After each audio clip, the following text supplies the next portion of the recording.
child. Welcome to this volume of our video cookbook, The Way to Cook Meat. Everything from hamburgers and pork chops to a flaming beef tenderloin. Here's the table of contents. Notice that each recipe has a reference number which will appear in the upper right-hand corner.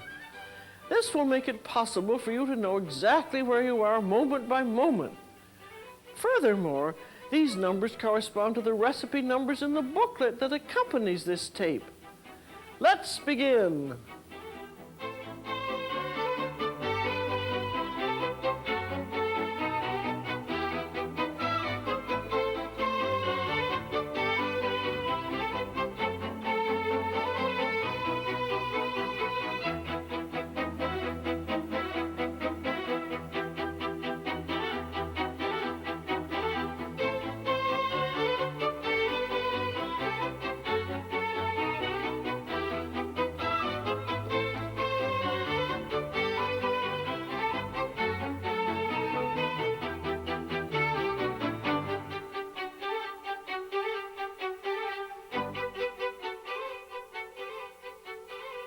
When you think of meat, you think of beef. And when you think of beef, you think of steaks. And when you think of steaks, you think of a great, big, thick, juicy broiled or barbecued steak, brown on the outside, beautiful and juicy inside, a marvelous way to cook beef.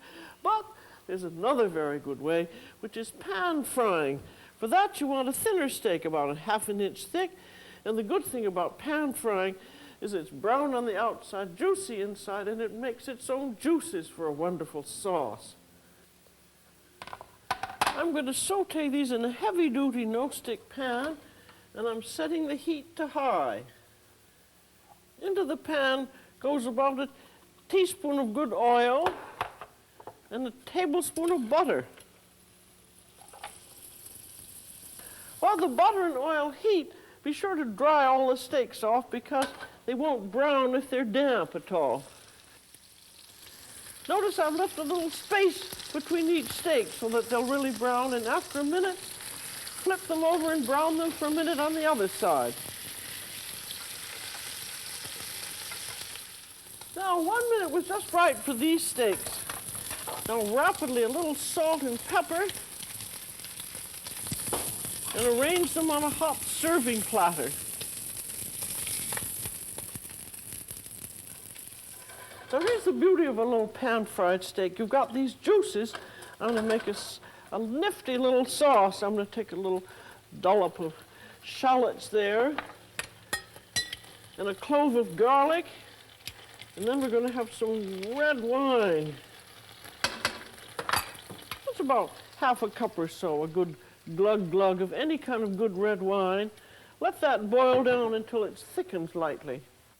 This is known as a deglazing sauce. It's a universal technique for finishing off all kinds of sautés. I happen to use red wine, but I could have used white wine or beef stock or even cream.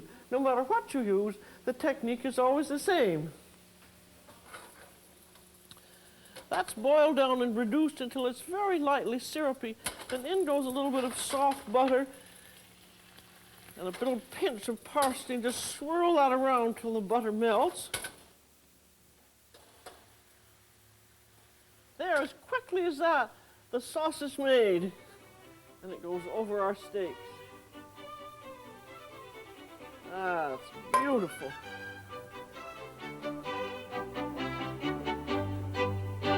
How about the great American hamburger?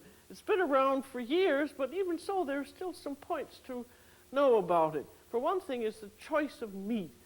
You've got to have enough fat, 20 to 25%, because the fat makes for juiciness and also adds to the meat flavor. Another tip, season the raw meat before you cook it. There's an egg. Here, 2 tablespoons of sour cream to moisten the meat. A bit of herb, I'm going to put in about a good pinch of thyme or Italian seasoning, about half a teaspoon of salt, several grinds of pepper, and a grated onion. There, that's about 2 tablespoons. Now I'm going to thoroughly mix it up. Now be sure and taste that for seasoning. pretty good to me. Could put in some more salt, but I think that's just right. Now, form it into pâtés. I've got 1.5 pounds of ground chuck here, and that should be just enough for 4 nice hamburgers. I'm dividing it into 4. And I think another tip is you don't want to mat it down. I try and form it as much as I can with a fork. Then smooth around the sides with your hands, and they're ready for sautéing. Here's my trusty no-stick frying pan. I've just filmed it with a little bit of oil, about a teaspoonful, and here are my hamburgers. And just before frying them, just to give them a little crust, I'm dredging them very lightly with flour, and in they go to the hot pan. After about 2 minutes, when they're nicely browned on one side, turn them over. Now, how to tell how they're done, you've got to practice. Touch them. If it's very squashy, it's very rare. And if there's just a little bit of springiness, that means it's medium rare. And if it's no springiness at all, it means they're well done. Now to serve it, a nice toasted bun, a little bit of shredded lettuce, the burger, and rather than onions and pickles and relish and all those McFixings, how about a Mexican salsa sauce? Now, that's a hamburger.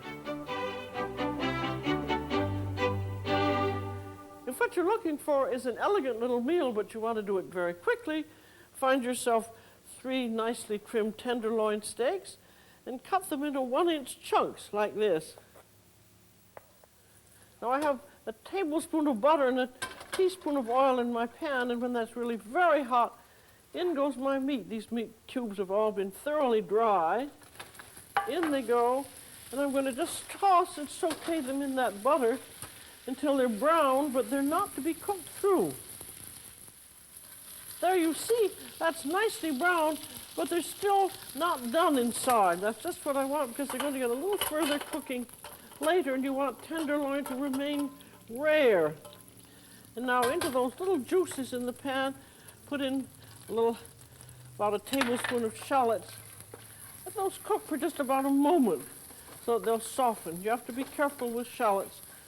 They burn easily. Now, deglaze the pan with a little Madeira. That's just 2 or 3 tablespoons. Let that boil down a minute. Now, a big dollop of cream, I'm going to put in about 1/2 cup there. And let that boil down for a minute or 2. Now's the time to season the meat with a little salt and pepper, just a sprinkling. Shake it around. Now see, that sauce is just very lightly thickened. Now in goes the meat. And it just needs a minute or 2 to warm through. That was why it was cooked. Very rare to begin with. And then after it's completely warmed through, you can serve it as is and accompany it with vegetables like peas and mashed potatoes. Or what I like to do while it's warming through is add another vegetable, like there's some sautéed fresh mushrooms and some little sautéed diced potatoes. That really makes a very nice dish. Just let that all warm through together and toss it around. About the only thing missing here is a fine bottle of red wine, a little green salad, and a couple of VIPs. A carefully chosen, perfectly cooked pork chop is moist, succulent, and tender. And when you're looking for them, choose chops that are 1 inch thick. And also look very carefully for pale pink flesh and these little white marks of marbling. The marbling is fat, and because pork has to be well done and is close-grained, you need the fat to lubricate it. Now let me show you how to cook them. First thing I like to do is to give them a little spiced marinade. I've got a teaspoon of salt there and a number of grinds of pepper, and then about a 1/4 teaspoon each of allspice and thyme. And mix that all up and rub it on, a little bit of it on each side of the chops. This gives them a lovely flavor. Even if you can only give them 20 minutes, it'll help, but you can do them several hours or overnight. You will note that with a marinade of any length, from 20 minutes to 24 hours, I always refrigerate the meat. It's a very good habit to get into. And now before sautéing, I'm going to dry the meat off. That you'll do that with any saute. So dry it nicely on each side. Have your pan just filmed with cooking oil over moderate heat, and let that brown slowly for 5 minutes. Now that's 5 minutes. You see, that's only very lightly browned, and the heat is moderate all the time. It's making just very low cooking noises. Let that brown 5 minutes more. There, that's 5 minutes on that side. Now spoon out accumulated fat. And this is going to be a final cooking. I'll pour in just a little, about 1/8 of an inch of dry white wine, vermouth, or chicken stock. Cover the pan, cook it 5 minutes more.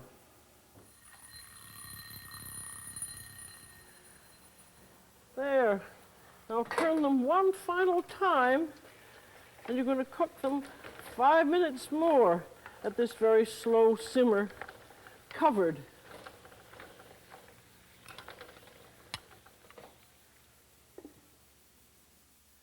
You know, a lot of people overcook pork, and that's a shame. Pork is done at an internal temperature of 140 degrees.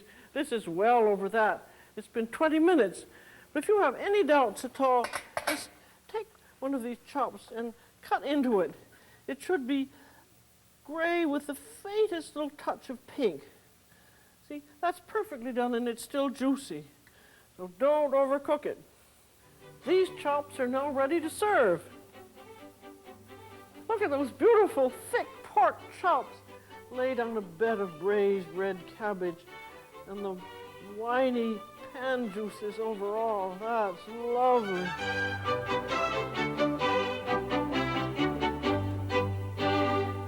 What a shame good veal is so terribly expensive, and it's so good to eat when it's pale pink like this one.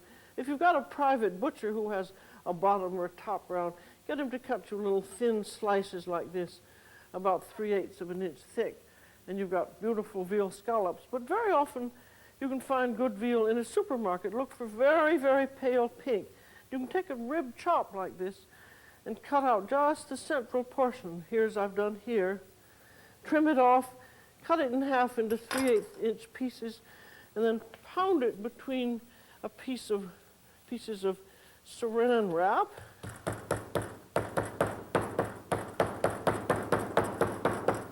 Until that's 1/4 of an inch thick, and that enlarges it and tenderizes it, and now that's ready to cook.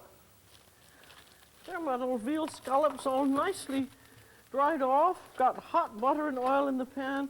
In go the scallops. These go very, very fast, just a minute on each side. Now rapidly turn them on the other side. They don't brown very much, just a little bit.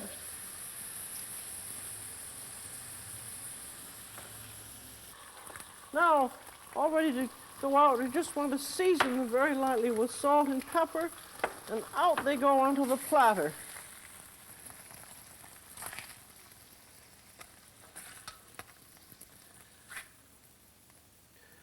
Cover them and keep warm while sauteing the next batch.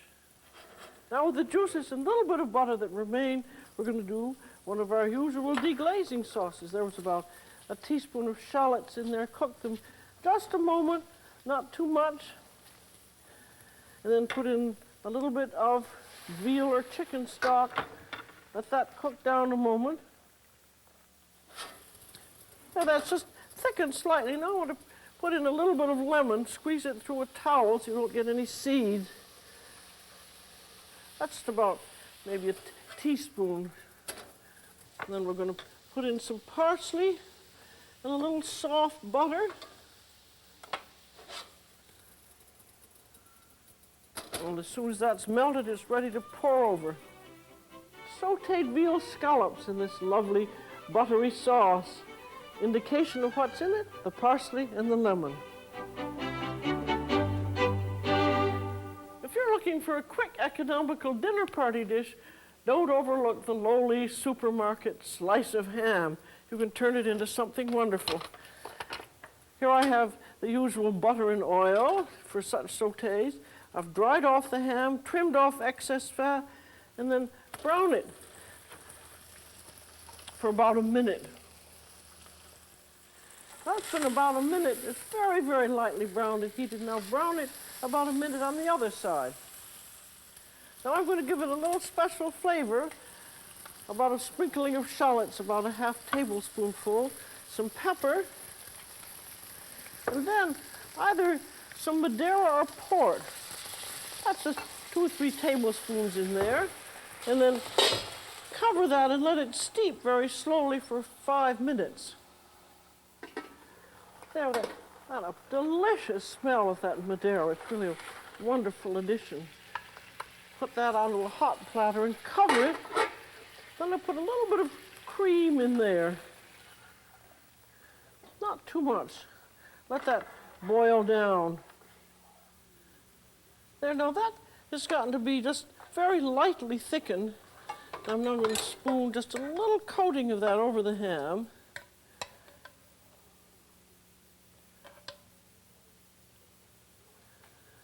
Then I have some cooked fresh peas, and I'm going to heat them up in the sauce and use them as a decoration. Isn't that going to be nice?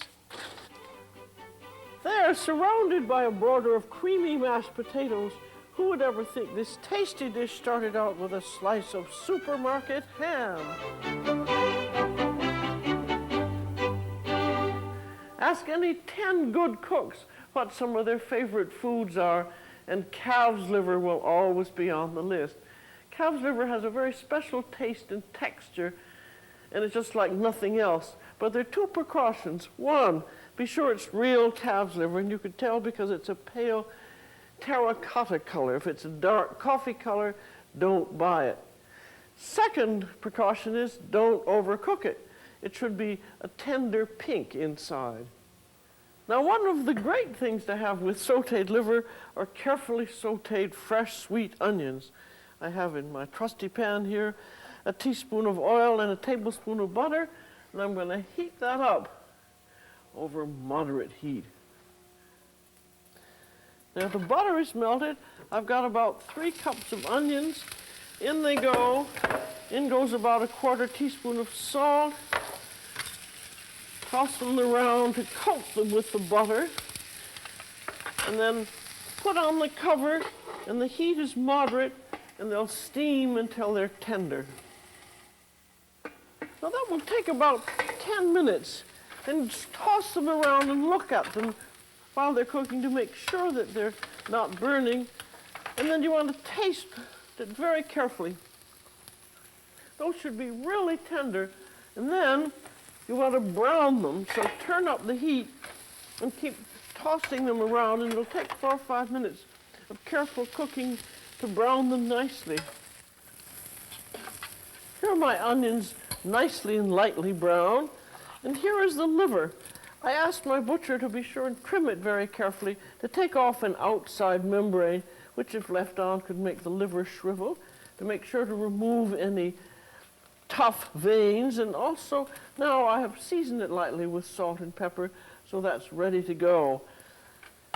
I'm going to take the onions out of the pan because I'm going to saute the liver in this same pan. So I'm going to use our same system of a teaspoon of oil and a tablespoon of butter, and let that heat up.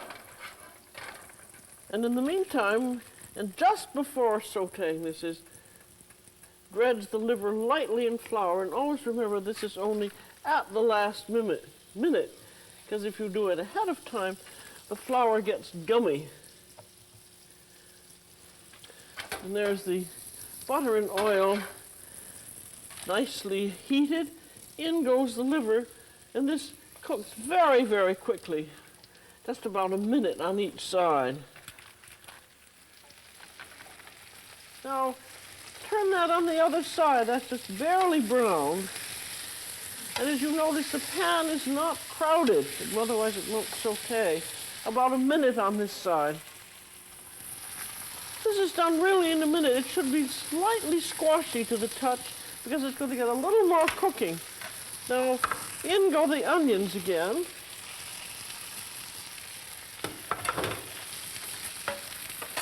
And in a little bit of either chicken stock or dry white vermouth And this is going to finish off this way.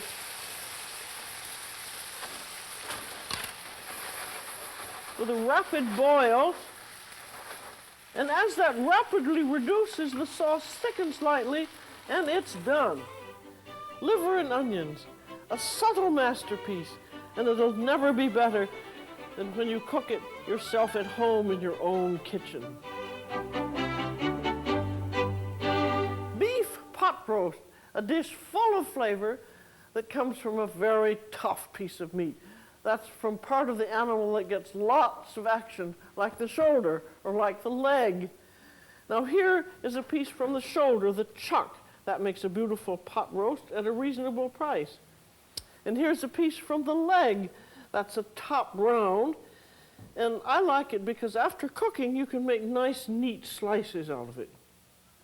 The first thing to do is to brown and sear the meat on all sides. And while doing that, I'm also sautéing a cup each of sliced onions, carrots, and celery, aromatic vegetables which will give a nice taste to the sauce. Now let's see if that bottom is browned. If that's nicely browned, that'll take a few minutes. Then turn it on another side. And just keep turning and browning and standing over it until it's nicely done all over. Now, take a look at that. Good, that's doing nicely. There's our meat, very nicely browned all over. Here are the vegetables lightly sautéed. And in goes the meat. And you'll note this is a casserole that's not too big. You don't want to have to use too much liquid that's going to come later. So I'm salting the meat lightly. And then in goes red wine. You could use white wine if you want. And I need about 2 or 3 cups, or maybe even more. There's a whole bottle. That's 4 cups of red wine. It all boils off. All the alcohol boils off, so you can use as much as you want. Now use either water or beef stock and cover it. It's about 1/2 to 2/3 covered. Now I want some tomatoes. I'm just going to use a whole tomato here. It's not peeled, seeded, or juiced, or even cored. I use 2 tomatoes. In they go. Now we want herbs in there. I have parsley, that's mostly stems. There's some peppercorns and either whole cloves or allspice, 2 or 3 cloves. There's a nice handful of dried thyme.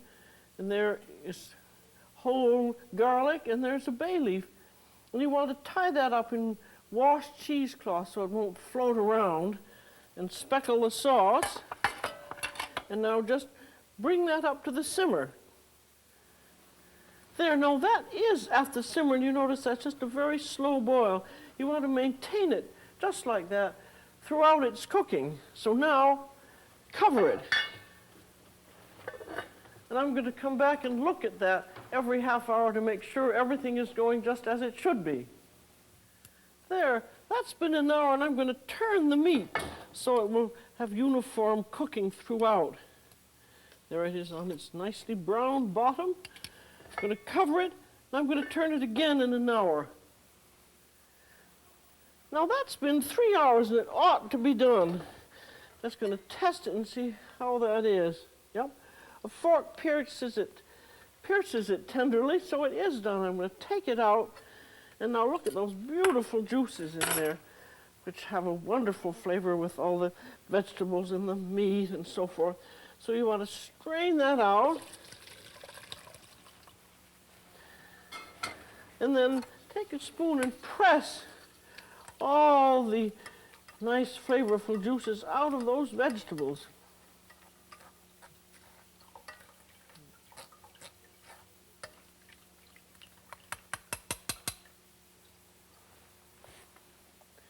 And there's fat on that. You've got to get the fat out. And here's a great gadget. This is known as a degreasing pitcher. You pour all of your juices into that. And then watch the fat, which is collecting up on the top there. See, it's slowly rising. Leave it a minute or two. And then when you think it's all risen, there's a little bit of fat in the spout there, so pour that out, and then pour the clear juices. You see, what's so clever is that it has a spout at the bottom where all the clear juices are. You just have to keep pouring slowly and watch for the fat to appear in the spout. Almost there. Keep your eye on it. And I will stop before they're all gone, just so as not to get any fat in it. Now there you've got about as fat-free liquid as you can imagine. And I'm now going to bring that up to the simmer because we're going to thicken it. Now taste them very, very carefully for seasoning. That's very good. But if it's not strong enough, boil it down. You may want a little more tomato paste or something like that in it to make it a beautiful flavor. Now I'm going to thicken it, and I'm going to use cornstarch. I have 2 tablespoons of cornstarch in there, and you have to mix it with some cold liquid. I'm using my usual French vermouth. And then stir that all up so the cornstarch is completely melted. And then you don't want to have your liquid at the boil, which it is not quite yet. And in that goes, I've got about, I should say 2½ cups of sauce liquid in there. So I'm going to put that amount of cornstarch in and then bring that up to the simmer. It must simmer for 2 minutes. And you see, looking at that, that sauce is just lightly thickened. That is just right and ready to go. If it weren't thick enough, just add a little more cornstarch and repeat the process. The most endearing thing about a pot roast is that it waits for you. As a matter of fact, it slices much more easily if it's done ahead. Beef stew. It's a country cousin to the pot roast. It's done almost exactly the same way, except rather than having a whole big piece of meat, you have meat in chunks. You can use chuck, but I like to use bottom or top round because I like these nice big pieces, and count on 2 to 3 per person. Now brown the meat on all sides just as we did for the pot roast. And note, when you're browning meat, leave a little bit of space between each piece so it'll brown. If you have too much meat for the pan, do it in 2 batches. Now that's all nicely browned. Want a little bit of salt on there, a little tiny bit more so it'll get all over. And then here, just as for the pot roast, there's some cooked carrots and onions. In goes the meat, and in goes the liquid. And again, I'm going to use red wine, but you could use white wine or just beef stock. That's about 2 or 3 cups in there. Proportions aren't terribly important. And then add a little bit of beef. You want enough liquid just to barely cover the meat. Now, I mean, not even cover it. It's almost what they call in French a fleur, so that the meat is sticking out like little flower heads. And then there's some chopped tomato, and there's an herb bouquet. Stick that all around down in the bottom. Then bring that to the simmer, and when it's simmering, cover the pot. In 2½ to 3 hours, when the meat is tender, pour the contents through a sieve, just as we did for the pot roast. Return the meat to the pot and press the juices out of the vegetables in the sieve. Then degrease the sauce as you did for the pot roast. Return the cooking liquid to the meat. Now a mixture of cornstarch and wine as before, added to the sauce as a thickener. Let it simmer for 2 to 3 minutes. There, now look at that, beautifully, just lightly thickened, beautifully flavored. And you can serve it just as is. Or, a nice trick here would be to put in some vegetables to go with it. These are turnips, carrots, and potatoes, just cooked through. I'm going to put them in to warm up with the stew. Only about 4 or 5 minutes. Baste them with a sauce, and it'll be ready to serve. A heartwarming beef stew. It's a meal in itself. But it's more than that. This is a master recipe for all meat stews. Lamb stew, lamb shanks, veal stew, veal shanks, pork stew. If you've got this one under your belt, you've got them all.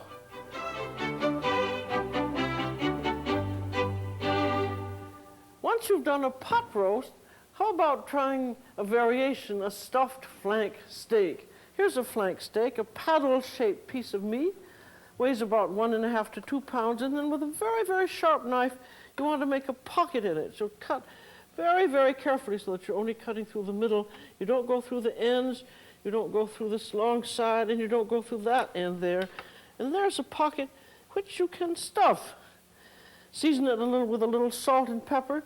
And here's the stuffing here, and all of this is 1.5 cups of hamburger, 2 or 3 tablespoons each of chopped boiled ham, chopped black olives, chopped popped pine nuts or almonds, and hard cheese, 1 egg, a clove of pureed garlic, and some ground rosemary. Season it all up, mix it together like this, and in it goes. Just going to take that whole thing and just sort of spread it around in there. And then you want to skewer that pocket closed. Easiest way is to take these little skewers that you get at the market that they do for turkeys. I don't know what they do with them for turkeys, but they work very well for flank steak, and just sort of knit that into the meat, and that'll close it. 2 are just enough, so that's okay. So now that's ready to go. Now it has to be brown, just as for the pot roast. There, now that is browned on both sides in the casserole in which it's going to cook. And I have here the usual lightly cooked carrots and onions, which are going to flavor the sauce, and about 1.5 cups of chopped tomatoes, and red wine or whatever liquid you would like to cook it with. In this case, I want the red wine to come about the halfway up. You can see why you want not too big a casserole, because you'd have to use too much liquid. Then I'm going to put in a little meat stock in there. That's about 2/3 covered. There's the herb bouquet. And then when it comes to the simmer, cover it. In the 2 hours it's going to take it to cook, turn and baste it twice. This will assure uniform cooking and flavor throughout. There, that flank is done. I'm going to take it out, and now we have to fix up the sauce in the usual way. That means straining it out. Those beautiful juices as usual. There is our, that's that funny looking herb bouquet. I think it looks like a dead mouse. Now, degrease it.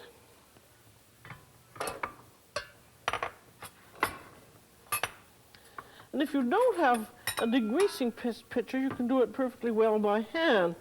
Just tip the pan up and then just spoon that fat off the surface. This takes quite a while, but you can do it with a little patience. Now I'm going to thicken these delicious cooking juices with a beurre manier, and that is equal parts of soft butter and flour mashed together into a paste and beaten into your liquid. I've got about 2 cups of liquid there, so I'm using about 2.5 tablespoons of butter and flour paste. Then bring that up to the simmer. There, after a couple of minutes of simmering, that sauce is just beautiful. I'm going to put my meat back in, and then I'll reheat it when I'm ready to serve. Stuffed flank steak. You can do the same type of thing with breast of veal or lamb or a rolled shoulder. It makes the meat go much farther, and you get such marvelous flavor, especially when you serve it with a beautiful red wine sauce like this.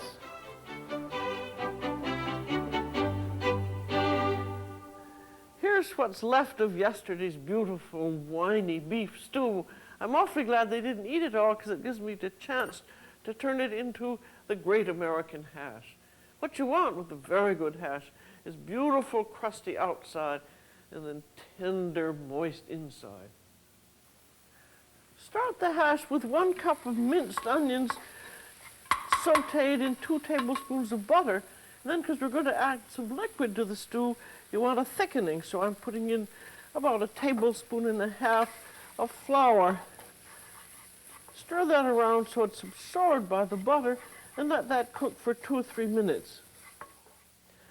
That's cooked for 2 minutes to cook the flour, and now I've let it cool off, and I'm going to add some liquid. In this case, I happen to have some liquid from my stew, which was lightly thickened, but you could use just meat stock or whatever you had on hand, like milk or chicken stock. Then let that come up to the simmer. And now I have my meat, and that could be any kind of meat, but just chop it by hand. I've got about, say, 1.5 cups there. This is very loose as to the proportions. I also happen to have some vegetables which served with the stew. I'm going to put them in. Proportions are not important here. I'm also going to put in some diced potato, and that was a boiled potato. And then stir that all around, and if you feel that it is a little bit too thick, the way this seems to be a little too thick now, I'm just going to add some plain stock in there. That can be chicken stock or milk or even cream if you're doing a turkey hash. Stir that all around. And now this is the very important point. What I'm trying to achieve here is a beautiful brown, lovely edible crust on the bottom. I don't want just a burned bottom. And to achieve this, we have to reduce the juices, and it's the juices that form the crust. And actually, you have to count on 40 minutes in all to make a really good hash. The first step is to cover the pan and let the hash cook over moderate heat for 10 minutes. Now, in 10 minutes, a light crust will have formed on the bottom of the hash. You can see that. Now, this seems like a very strange thing to do, but I'm going to mix that all into the hash, because what I want is a nice crusty texture throughout the hash. And I'm going to cover that and let it cook 10 minutes more. Another crust will have formed. I'm going to stir that again into the hash. Now this is cooked a total of 30 minutes. It's been turned, and the crust has been turned in twice. This is the final phase. Now you want to taste it very, very carefully for seasoning. I think the salt and pepper are all right. I think a little bit of dried herb would be good. I'm going to put in a little thyme in there. And then to fatten it up, 1/2 cup of grated Swiss cheese and some parsley just for prettiness. I'll stir this all around again. And then it's to get its final crusting. Get that well mixed in there. Pat it down. And this cooks about another 10 minutes uncovered. Now the hash is done.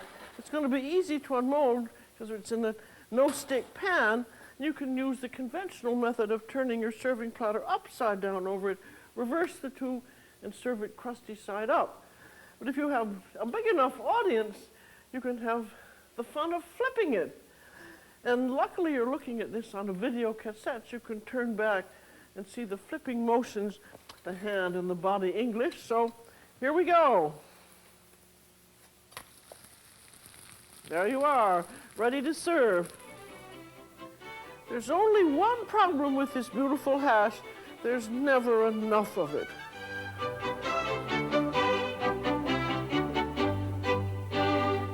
Take a look at 4 beautiful steaks. There is a T-bone. There's a porterhouse, a rib steak, a sirloin. These are all top quality beef, 2 inches thick. But you have a problem if you want to broil or barbecue them, because by the time the meat is cooked through, the outside will be burnt black and tough. But there is a solution. So the next time you yearn for red meat, take your nice thick steak, put it in an oiled pan, and put just rub a little bit of oil on the top of it. Then get your broiler red hot and stick it as close as you can under the broiler to sear the top of the meat. Now that'll take 2 or 3 minutes, but keep your eye on it. Now that ought to be nicely browned. Oh, look at that. That's beautiful. Now there's a bit of fat in the pan. I'm going to suck that out because I don't want that to catch fire under the broiler. But I want to save all the juices because they're going to make a nice little sauce. Now I want to salt the meat lightly. And then turn it over to sear it on the other side. Num, num, that looks pretty good to me. That's another 2 or 3 minutes. Now that should be nicely browned. I'm going to take that out and baste it rapidly with some of the pan juices. Salt it very lightly. Put it on a lower rung, that's about the upper third of the oven, and change from broil to bake at 375 until it's done, which will be about 10 or 15 minutes. Now I've let that cool off about 5 minutes so the juices won't run too much. Now let's see what we got here. It ought to be just beautiful. I'm giving it a slant cut. Look at that lovely, rare beef. That's just about perfect.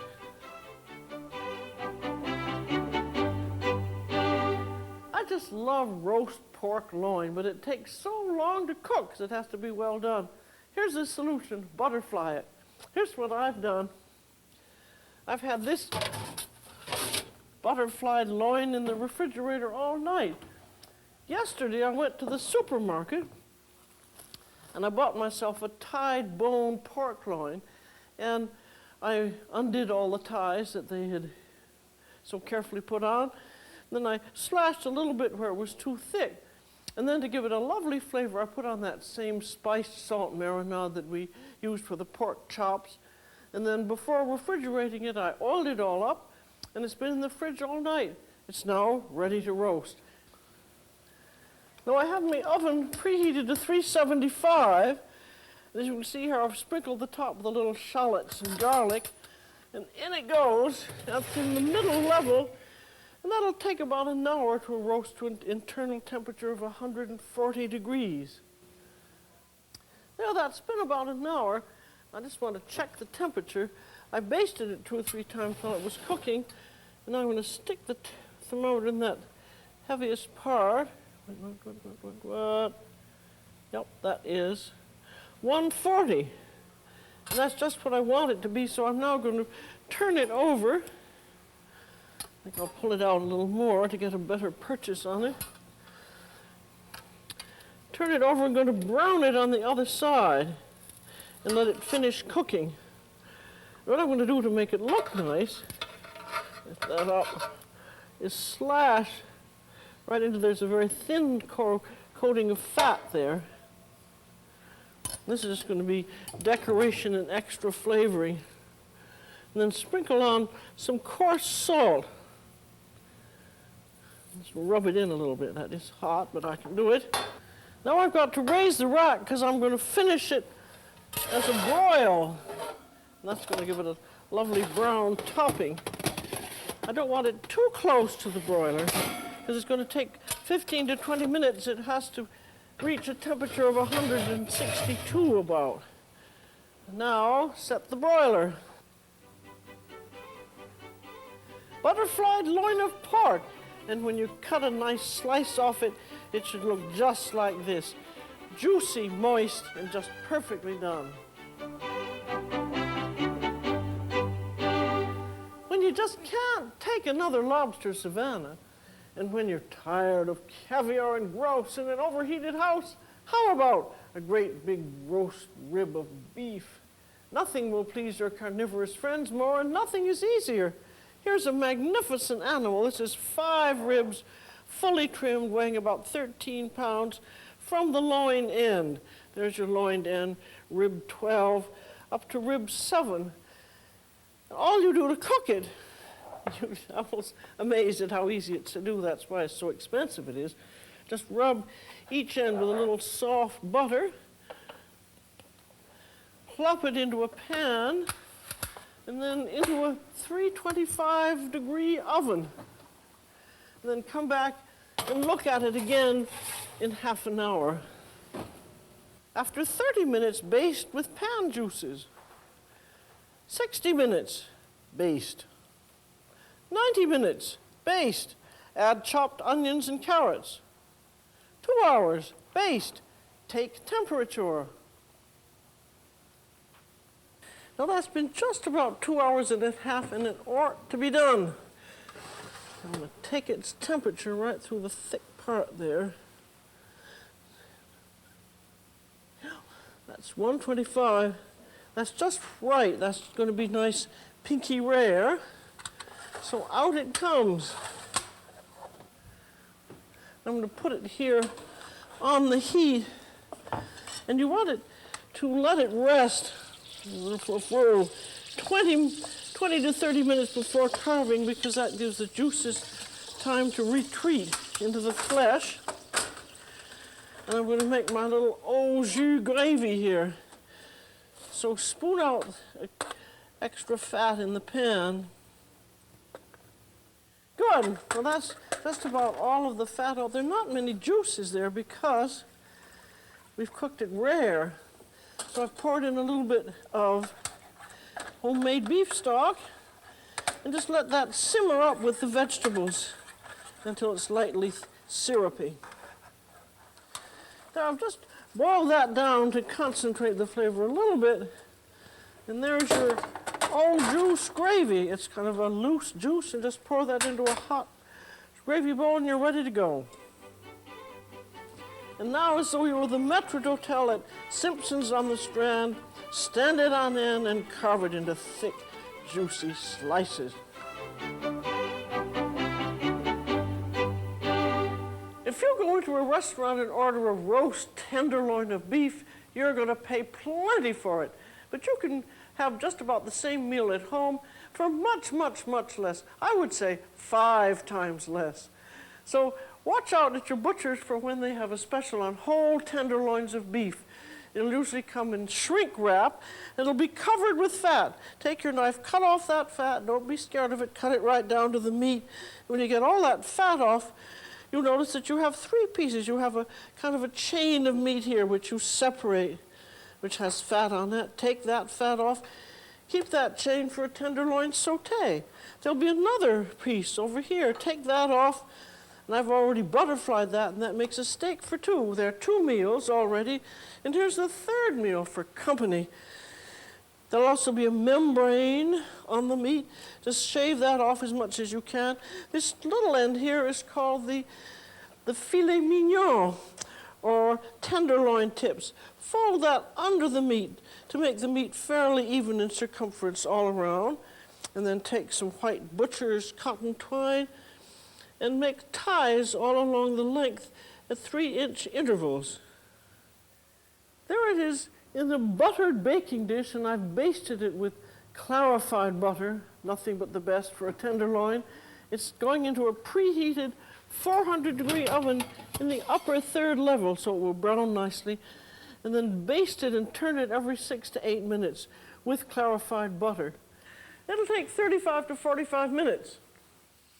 Here's our beautiful tenderloin of beef roasted to an internal temperature of 125 degrees, beautifully seasoned, a few little juices around, final touch of cracked peppercorns. And now, close your eyes and imagine you're in one of the great restaurants of New York City. The Maître d'Hôtel is pouring around a little bit of fine cognac. And now, the flaming finish.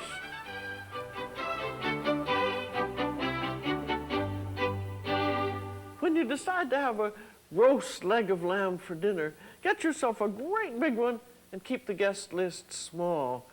because you want to have all those wonderful leftovers. Cold roast lamb, lamb sandwiches, moussaka, stuffed cabbage leaves. Well, to get back to the lamb, here is a big, beautiful leg of it. That's 8 pounds. And this is a whole leg of lamb. I've had this complicated hip bone, hip and tail assembly removed. That's a real knife stopper. If you take it out, it makes carving much easier. You'll also find there's quite a bit of excess fat. There's quite a bit on this underside, and then there's here up toward the end, and you want to just shave that off. See how much fat I got off there, about practically half a pound. There's just a very light coating of fat on to help with the cooking. Now, when you buy the lamb, ask your butcher to be sure to leave you the whole shank. Sometimes they'll cut it at the knee and bend it back, and that makes carving difficult. You want the shank, as you'll see later. Then underneath, remember where the hip went in, there was that big flap of meat. I've just skewered and laced it against the rest of the lamb so it won't overcook. Now you can roast it just as is, but I like a mustard coating on lamb. I think it gives it a marvelous flavor, and besides, once the coating is on, you don't have to baste it. I have 1/3 cup of Dijon-type mustard in there. Here goes a large clove of mashed garlic. I'm going to put in 2 or 3 drops of soy sauce. That helps to brown the lamb and also gives it a nice flavor. In my little mortar here, I have about I'm going to put in about half a teaspoon of ground rosemary. And now I'm just going to beat in, like making a mayonnaise, 2 or 3 tablespoons of olive oil. That makes a nice noise.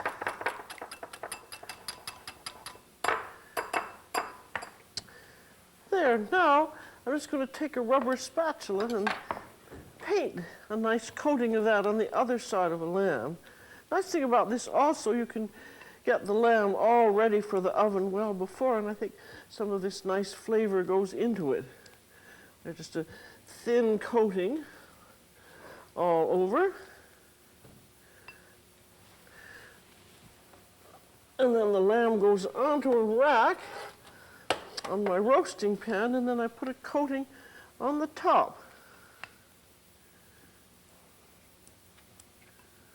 It's going to take this 8-pound leg about 1.5 hours to cook, and it needs a little rest before carving. I've got my oven preheated to 350 degrees. In it goes. And in 1.25 hours, I'll come back and take its temperature. While that lamb is roasting, I'm going to make a little sauce for it. I had that big old hip bone. I've chopped that up and browned it with a chopped onion. And now, so that the sauce will have a little thickening, I'm going to sprinkle in 2 tablespoons of flour and just stir that around and let that brown very lightly for a minute or 2. While that's browning, I'm going to just chop up a little celery. You have to be careful with a lamb sauce. If you put too much junk in it, like carrots and I don't know what, it's not going to taste like lamb. There's some garlic. I'm just going to cut that in half. Now that's browned slowly enough. I'm now going to add some chicken stock. That's neutral, but it will give it a little strength. And then in goes the celery and garlic. And I'm also going to put in about a half cup of good white vermouth. And I'm just going to cover that and let that simmer for 1.5 hours to 2. Well, that's been just about 1.5 hours, and it should be done. I checked it 15 minutes ago, and it wasn't quite up there. Now take your minced meat thermometer and stick it into that heavy portion of the meat. And it should read 125. Takes a few seconds for it to come up to scratch there. There. That is it. I'm going to take it out. And this is very important in your timing. Allow ½ hour extra for the lamb to rest. It must rest before you carve it, because when it's just done, the meat juices are bursting out. You have to give them time to go retreat back into the meat so that your meat will be juicy when you slice it. There's our finished sauce, simply strained, degreased, and seasoned to taste. And you can see why it's wonderful to have this shank on. It makes carving so easy, and this is the way to carve. Oh, look at that beautiful meat, juicy and pink. My only question is, are there going to be any leftovers?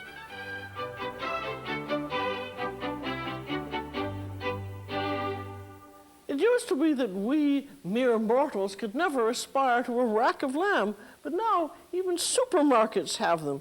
And when you buy it, you'll probably have to do a little trimming the way I'm doing now.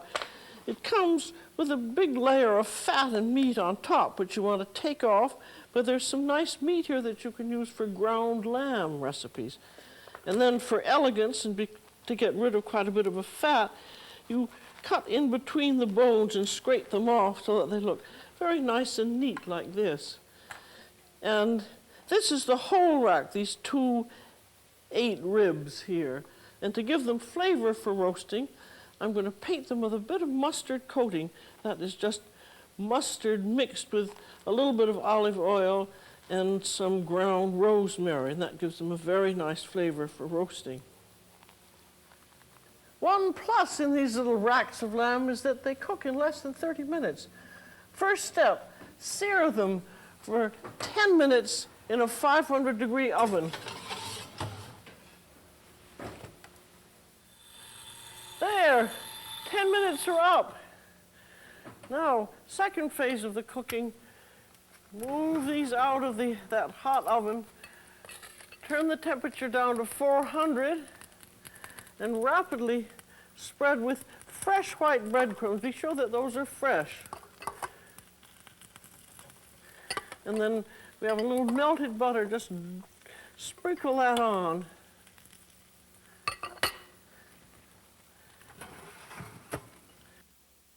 "15 to 20 minutes more, and they're done. Roast rack of lamb, fit for a king, a queen, or even a mere mortal." Well, I hope you've enjoyed all this on meat, and I hope you'll enjoy the rest of our 6-part series that we call The Way to Cook. This is Julia Child. Bon appetit.